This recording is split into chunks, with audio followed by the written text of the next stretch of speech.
We also want to know what to expect from the people in our lives. We want to know that we can be counted on, or that we can count on folks. We want to know that we're going to be consistent in the way that we show up. And when we are that, people are more attracted to us. Meaning that if I show up one way and I'm real nice and I'm a really good listener and I'm really intent, and then the next day I'm totally off-putting or distracted, people don't know what you're going to get. Hello, and welcome to the PSI Podcast, a podcast for you to explore where a life lived with purpose meets transformation. Each week, we will bring you powerful insights, inspiring stories, and real-world tools for you to break through your limitations, unlock your potential, and live the life you were meant to. I'm your host, Tim Bowen. And I am your co-host, Mackenzie O'Kelly. For more than 50 years, PSI Seminars and PSI World have helped thousands of people create the life they deserve to live. And now, it's your turn.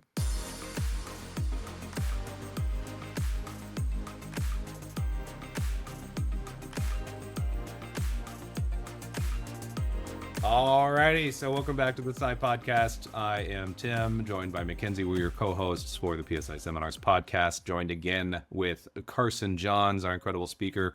We are getting into now part 4 of our series on Mastering Magnetism. If you missed any of the previous episodes, 1, 2, and 3 on Mastering Magnetism, be sure just to pause now and go ahead and head back, and we'll still be here. And so on this 4th and final installment of this little mini series that we have, Carson's going to be going into the 4th pillar of Mastering Magnetism, all about consistency and integrity. So take it away.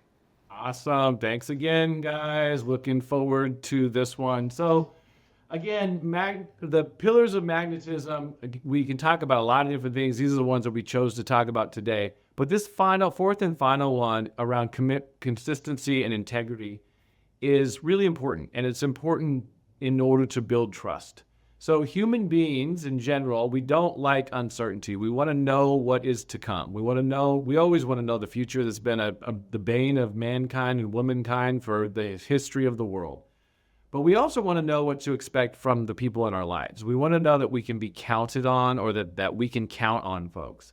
We want to know that we're going to be consistent in the way that we show up.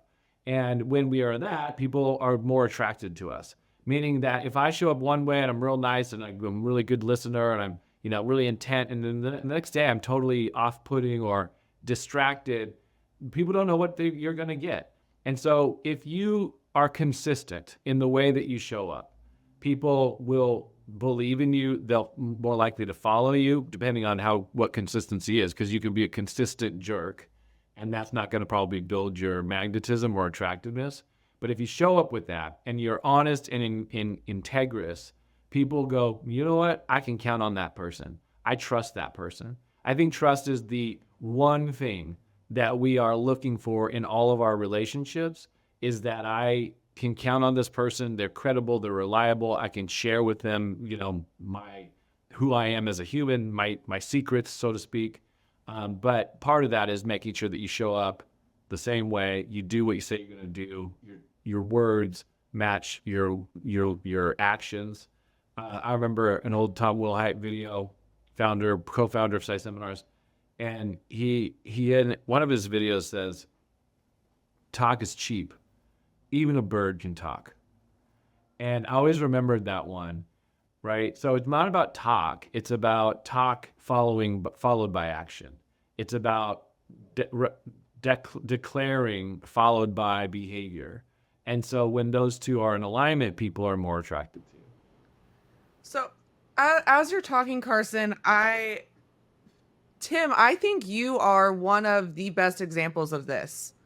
Like, I know that when I talk to you, I know exactly what I will get. And I know that when I come to you... There's the rare exception. Well, we all have, those. However, if it's like personal or professional, it's like, hey, you always come with like a groundedness and a optimistic solution. It's like, hey, the whole world's on fire. Okay, well, what we could do is we could do it this way. And like that, I think you are an incredible example of that consistency. I always know who I'm going to have a conversation with. Well, that's 100% true, Mac. It's from day one. Like, it's not like you haven't changed, right? But like there's been a consistent, this is Tim, this is who he's going to be. He's not going to go over here, over there. I mean, I don't think I've ever seen you like outside of your, like, not out of control, but you know what I mean? Like, you always maintain sort of that sort of standard grounded, you know, you stay cool. You know, we've all been to Principias over the years and large and small size seminars, events, and on the back end, you know, behind the doors, there's things that the students and the participants don't always see. Things can get a little crazy. Yeah. And, you know, especially at Principia that we did for all those years, big events. I mean, sometimes 500, 600, 700 people, right? And so it's a lot of people to be caring for and sticking to our script and our schedule and guest speakers and so many moving parts. And I remember there was a day where I'm just running back and forth in the back of the pavilion, up and down the hall. And Kathy Quinlan Perez just kind of stops me one day and she goes, "Nothing phases you, does it?" Because she had just heard me get yelled at for something. And then I'm right back to work doing it. So I think that's it. But it's, thank you for the compliment. I'm taking that as a compliment from both of you. And I think part of it is kind of, it comes naturally to me. I think I am a fairly kind of just kind of low key kind of person. I not a lot phases me. Like if you look at my style of driving versus members of my family, like I'm pretty patient with people. Like people are driving like crazy, and I'm just like, okay, they must be in a hurry. Let's just get out of their way, and I carry on mine. But like it also definitely takes practice because, like everybody else, you know, I have those moments and I have those relationships with challenging people, and it's like I've got to bring it back in and be like, no, I know I can operate this way, or I know I can handle it, and like stick that way. And you know, for years, you know, Carson, you talked earlier about like your work with Camp Choice. For years I worked with foster youth, and I love all of those experiences. I didn't always love the behaviors. And we had a training consultant who worked with us all the time for many years. And one of the things that she would always work with, both for new people, but also those of us, those veterans among us, like to constantly be working on, is this predictability, this integrity in our approach and our style and how we showed up with these kids who have been through a lot. And their behaviors came out because of all the things that they had been through, right? Like, and so like the example she would give is like, look at Goofy, the Disney character Goofy. Like Goofy's always Goofy. Like, you know, when Goofy comes on the screen, exactly what you're going to get. And it's like, bring that to work with you, bring that to your relationship with your coworkers, but also with the kids that you're caring for. It's like, you don't have to be Goofy, be you, but always be you. Yeah. Yeah. That is so, I think that's so, number one, great example, but also, you know, I think about Kathy Quinlan, right? Kathy is going to be Kathy, and you know exactly what you're going to get. You don't always like it, right? But you know what to expect. I just had dinner with her and Gary the other day, and it was just so funny. I mean, some of the stuff she was saying, we were going back in like stories, it was like, yep, Kathy's going to be Kathy, but a very magnetic person, a very charismatic person, a very attractive person over the years based on results, right? And so I think you're right, is that it's about this idea of, we talked about knowing who you are, but then consistently showing up that way.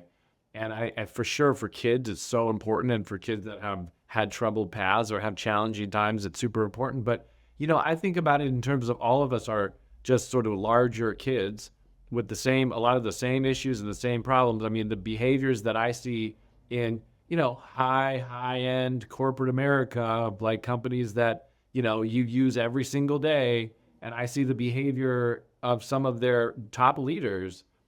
And I'm not talking about like people on TV. I'm like, when I'm in at work with them, and it's the same thing, right? And so we as humans, to build a space where people can thrive, where people are attracted to, it needs to be a space that they can count on. Well, it's just funny that you're like, yeah, we are all still kids. I don't know about you, but like I remember being a kid and like looking at adults and looking at people in positions of authority and power and being like, wow, like that's so impressive. And it's like now, yeah, at my age, like I've got years under my belt, I've got life experiences, I've got different responsibilities than I had when I was 10. And yet, like, I don't feel that different. Like, thinking about all the years that have passed, I'm like, wow, that's crazy.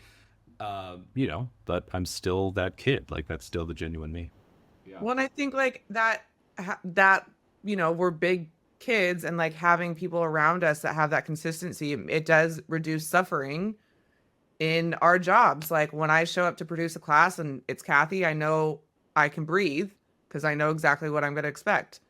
And like when I have these kind of feelings or emotions or whatever, I know I go to this person and then it's going to be solved. Like, or I can express to this person, and like it does just like calm things down when when you're not walking in blind, and like that anxiety of like, I'm on eggshells. Who's going to be here today? Yeah. What just came to mind is the other factor about this is I also think that it's super valuable to let people know if you're going to be different. What I mean by that is, if somebody's always come to you for therapy, right? Or you're the person that asks questions and listens, or you've kind of always been somebody or played a role with somebody.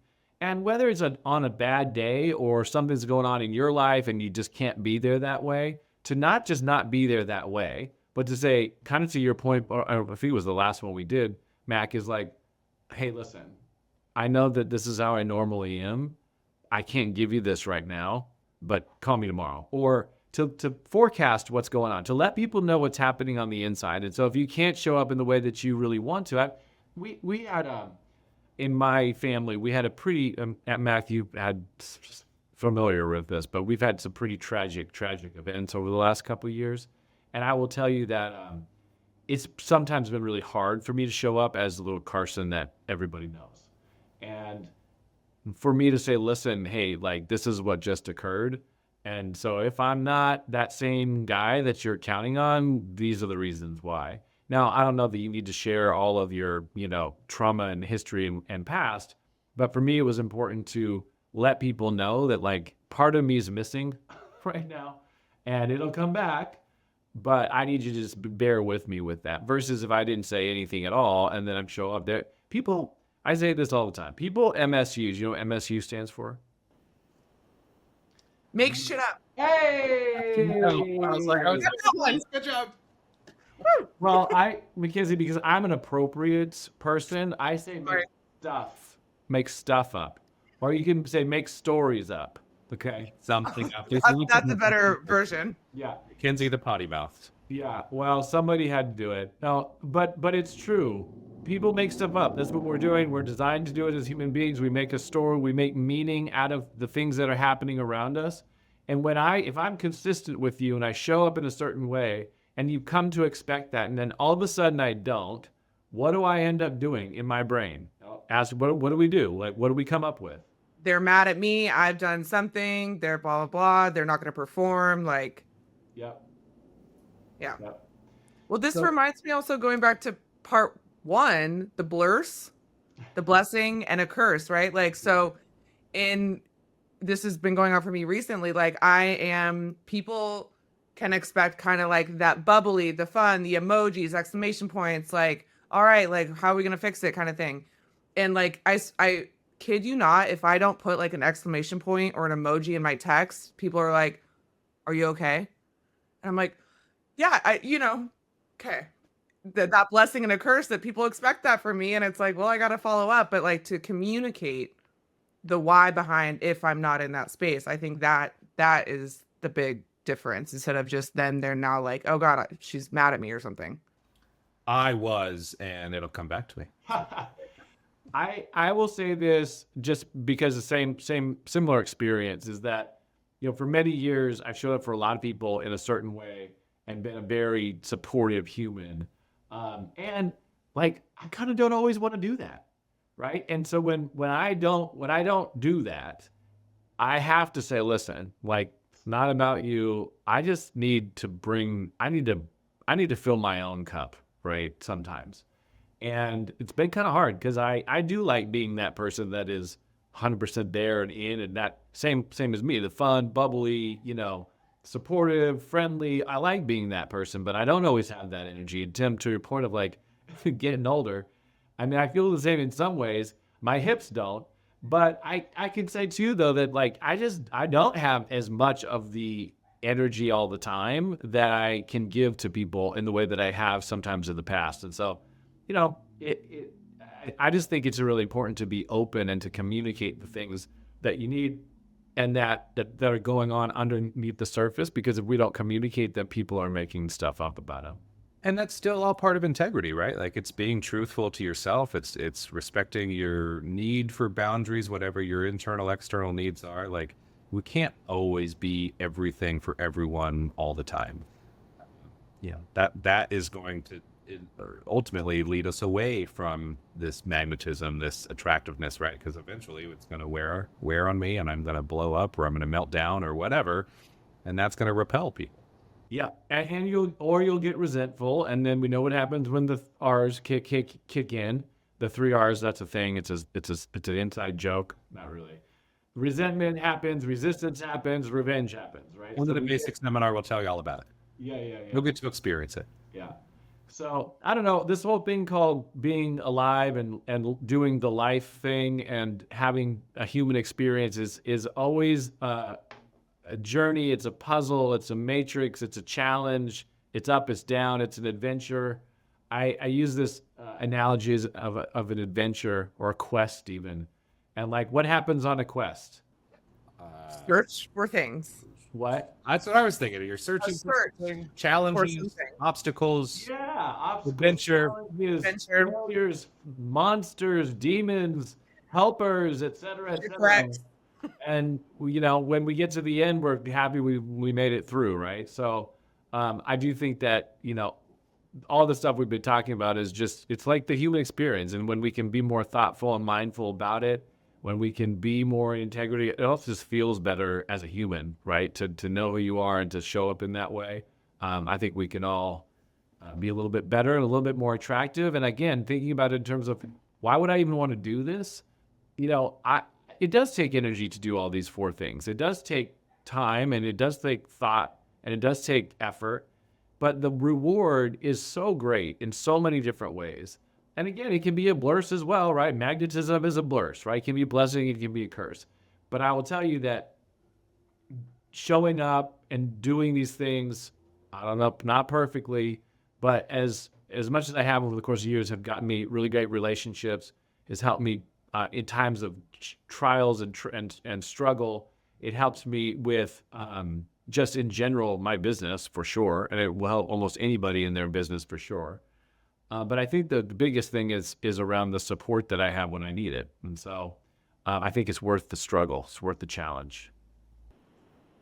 I absolutely agree. I think when you have big goals or big things that you're going for, we all know that having people around you is required to get there. You can't do big things by yourself, is my belief. And so it is worth the effort, the time, the energy, the learning to get great at being a magnet, to attract the people that you need to support you, to attract the resources to get your goals, to attract all that stuff. So I agree. I think it's work, and I think it's absolutely crucial though.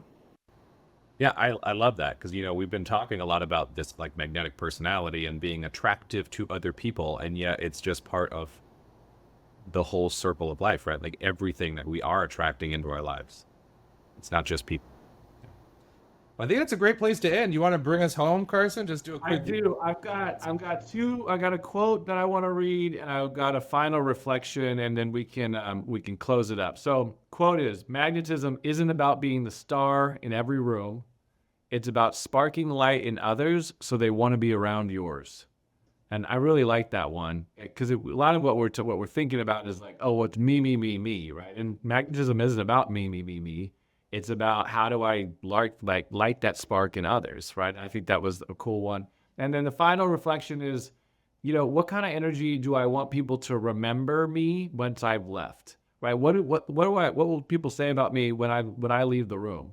And again, they're not going to remember, as we've heard, they don't remember what you say, right? But they remember how they felt around you.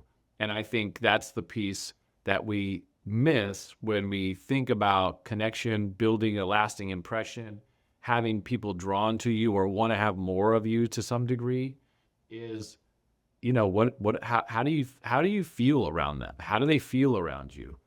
Human beings, we think we're thinkers, but we're really emotional beings who sometimes think. I think is something that Brene Brown said. That's perfect. Yeah. All right. Well, Carson, thank you so much. Thank you so much. This was fun. I had a great time. Thank you guys. Yeah. And so everybody, hope you got a lot out of this 4-part series on Mastering Magnetism with Mr. Carson Johns. We thank you so much for being here, and we'll see you next time. Thank you for joining us today for the PSI Podcast. If today's conversation sparks something for you, don't let it stop here. Share this episode with someone who's ready for their next breakthrough, and be sure to subscribe so you never miss an opportunity to grow. I'm Tim Bowen. And I'm Mackenzie O'Kelly. Until next time.